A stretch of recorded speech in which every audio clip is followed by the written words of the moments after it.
Bonsoir, bon ben voilà, on est en direct, donc je sais pas s'il y a trop de monde, mais c'est pas grave, on va continuer de toute façon. Et donc ce soir, je vais répondre en même temps à une question euh, qui m'a été posée par, comment ça s'appelle, par Daniel. Et donc Daniel demandait comment on peut trouver sa voie. Alors, c'est une question qui est très, très, très large, parce que ça comporte bien évidemment beaucoup de choses. Et donc, du coup, on va commencer déjà par se poser la question de qui on est, quelles sont nos qualités, quelles sont nos compétences, et là où on prend du plaisir. Donc déjà, on fait un petit bilan de ça chacun. Et puis, on va se demander en premier qu'est-ce qui nous attire dans la spiritualité. Alors, ça peut être plein de choses. Hein. Il y a les tarots, il y a l'énergie, il y a le chamanisme, les mayas, etc., etc. Donc, on va un petit peu aller à droite et à gauche sur des conférences, se renseigner sur Internet et surtout, on va regarder ce qui vibre, ce qui nous passionne. La chose qu'on va pouvoir faire sans s'en rendre compte, avec plaisir en fait. Alors il y a des choses dans la spiritualité qui, pour certains, c'est rébarbatif. Par exemple, les symboles, plein de choses, les sociétés secrètes, il peut y avoir plein de choses, les complots, je sais moi. Et puis ben, il y a des choses aussi qui peuvent être réverbatives pour les autres, ce qu'on appelle le channeling, l'énergétique, le dessin, oui, peindre dans la spontanéité, faire du tambour, voilà. Donc on va un petit peu explorer tout ça. Et par rapport à ces qualités que l'on a déjà, et à ses défauts, hein, bien sûr, et puis surtout à ses envies. Donc avec ses envies, on va, euh, on va aller chercher ce qui nous plaît le plus. Donc ce qui déclenche chez nous une vraie passion. Et là où on a le plus de facilité, voilà, surtout. Donc, on va commencer par où on a le plus de facilité, parce que c'est comme pour un travail. Si vous allez au travail en reculant, ça, c'est pas possible. Donc, il faut vraiment choisir une voie où on se sent heureux et où c'est agréable et où on n'a pas l'impression de travailler, où on sent que c'est fluide, que ça vient tout seul. Alors, par exemple, bon, moi, c'est vrai que c'est peut-être un peu différent parce que ça a toujours été là, chez moi. Mais par contre, moi, ma problématique, c'était de savoir comment enseigner. Alors, évidemment, il y a l'écriture, les conférences, des enseignements, Internet, voilà. Et donc, finalement, au cours de ces années, je me suis rendu compte que moi, ma qualité, c'est la communication. Et pas du tout l'écriture qui me prend une plombe pour écrire 3 lignes, qui ne correspondent pas à grand-chose. Et donc, du coup, ben, j'ai entretenu et j'ai travaillé sur ma communication, donc plus particulièrement le verbe, qui pour moi ça coule de source. Alors, évidemment, après, j'ai essayé les soins parce que toutes les personnes que je connais en channeling, en voyance, en ce que vous voulez, font des soins. Et je me suis rendu compte que ben, moi, ça n'était pas mon truc du tout. Ben, parce que réellement, un soin personnalisé, ça me barbait. C'était pas mon truc et je le faisais malgré tout, mais comme je le faisais pas, je le faisais dans l'amour, hein, mais moi, ne le faisais pas par passion, ça ne m'intéressait pas. Donc, j'ai parlé avec mes guides et puis certains professeurs, on va dire, de ouais. Et un jour, il y en a un qui m'a dit, mais tu n'as toujours pas compris que ton soin vient du verbe, donc de ta voix. Tu es à l'aise dans ta voix, dans ton élément. Donc mon élément, c'est l'eau. Et je suis par exemple très à l'aise pour faire des sons à distance.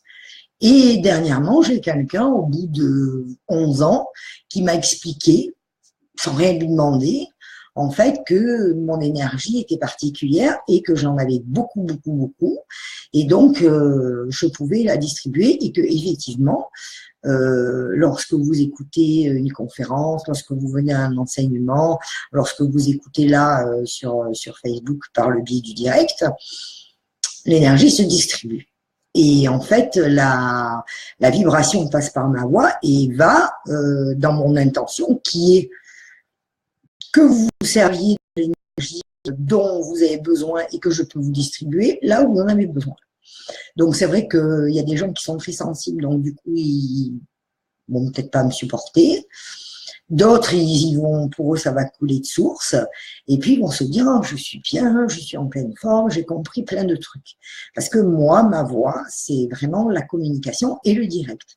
Alors, c'est vrai que les gens qui me connaissent, quand je faisais des conférences, parce qu'à un moment donné, on se dit, comment font les autres? Quand on débute, on ne sait pas. Donc, c'est vrai, comme on me disait, les conférences, ça se prépare, comment dire, les enseignements, ça se prépare, il faut que tu écris, il faut que tu poses les choses.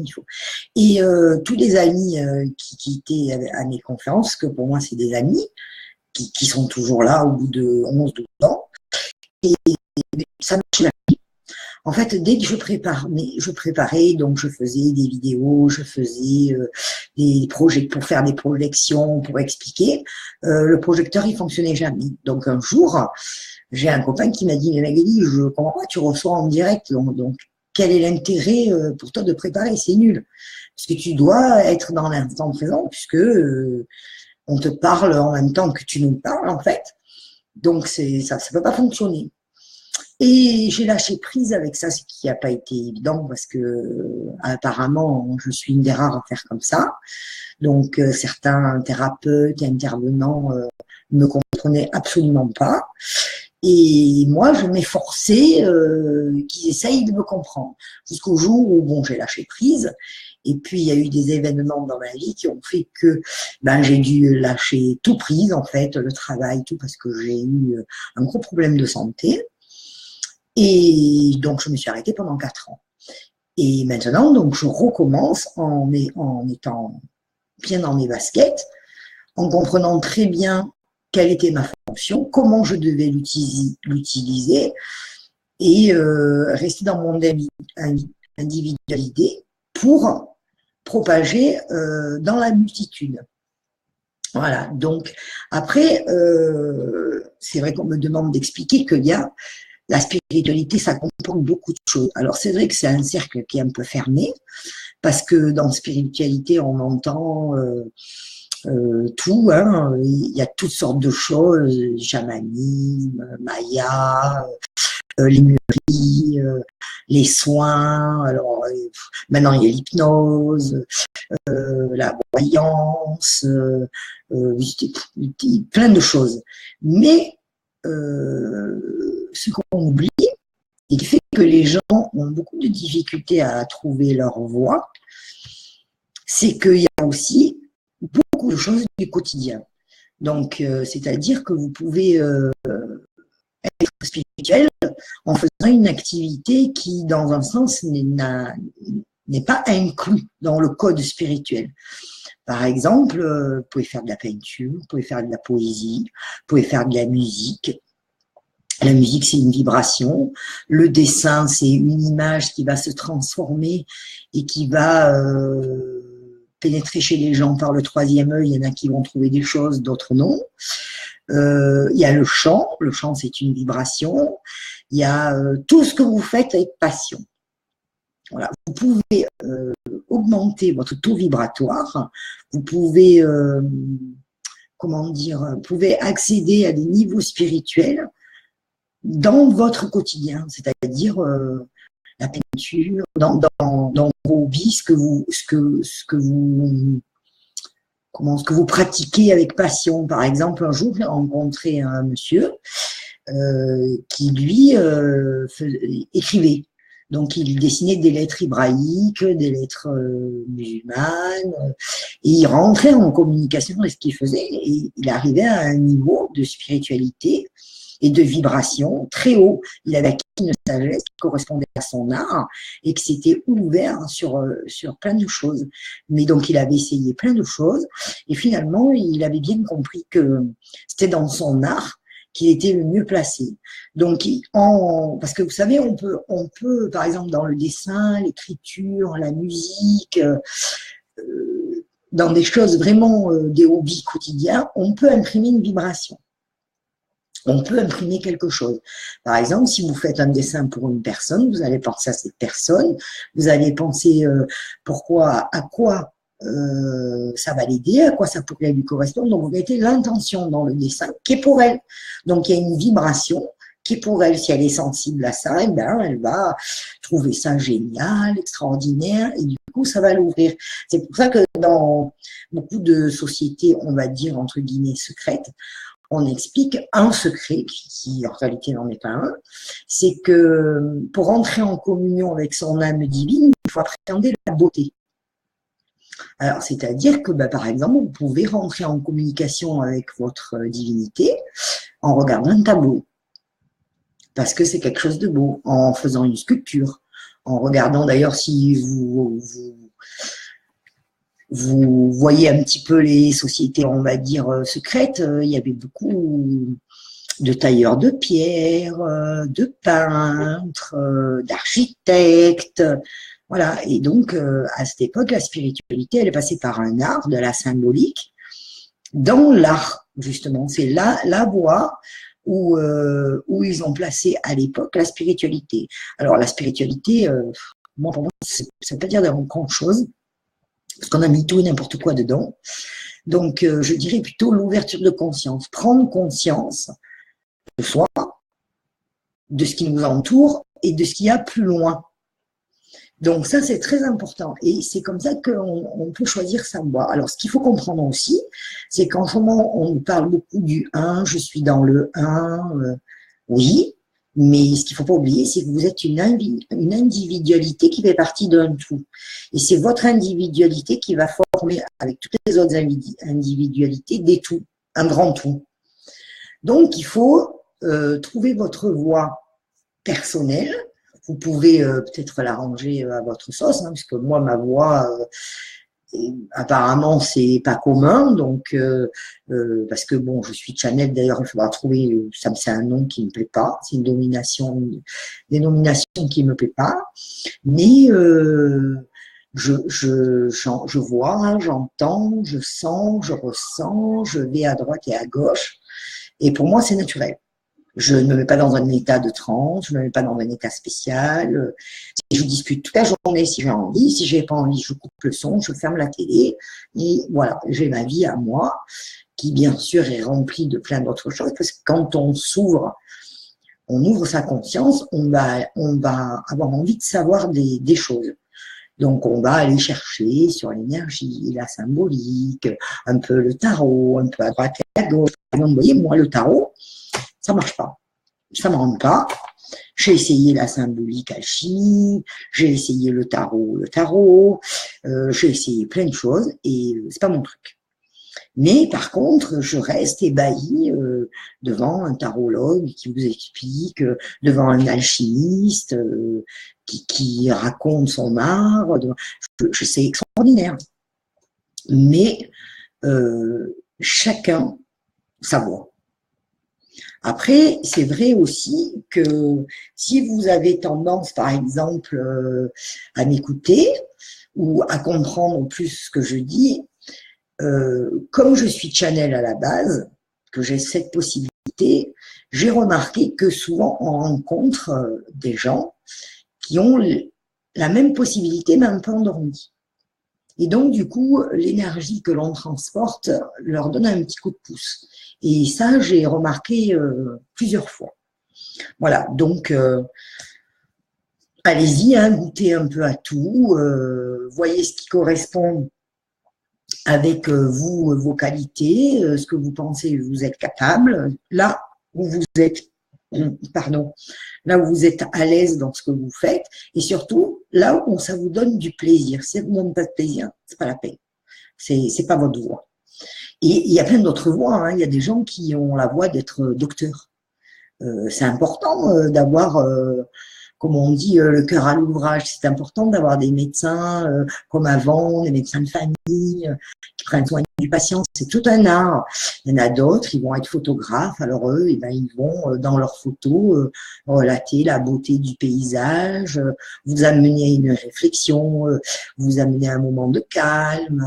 Il y a tout pour moi peut être une spiritualité. Alors, même les profs de maths, parce que ce qu'il faut penser, c'est que la première spiritualité est venue quand même des mathématiques, avec les codages et puis plein d'autres choses. Donc, la poésie avec le français, enfin la langue, les écrivains, je sais pas, il y a tellement de choses. Et donc, les gens pensent que quand ils rentrent en spiritualité, il faut qu'ils se trouvent un don. Mais non, parce que si ça se trouve, le don, vous l'avez déjà, mais pour vous, ça fait pas partie de la spiritualité. Alors qu'en fait, c'est pas vrai. Il faut de tout pour faire un monde et on peut amener dans chaque chose une élévation vibratoire et une prise de conscience. Alors, après, on m'a posé aussi une autre question, donc Daniel m'a posé une autre question en me demandant comment trouver aussi la voie VOIX. Alors, c'est-à-dire comment entendre les voix, sa voix.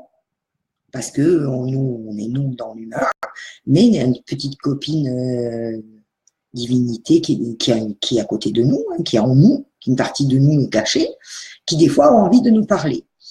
Alors, c'est vrai que je me suis rendu compte au cours de beaucoup de conférences que pour certains, c'est vraiment un mystère. Alors que pas du tout. C'est pas un mystère. Mais comment on peut faire pour entendre sa voix? Alors, on va dire que on entend sa voix souvent, mais qu'on l'écoute pas, parce qu'on ne croit pas que c'est sa voix. Alors, souvent, on nous donne des conseils, mais bon.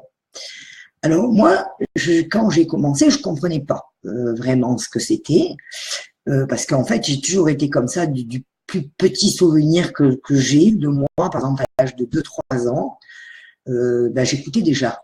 Mais à l'époque, c'était aussi acquis que maintenant. Mais quand même, on disait que j'avais une imagination très fertile.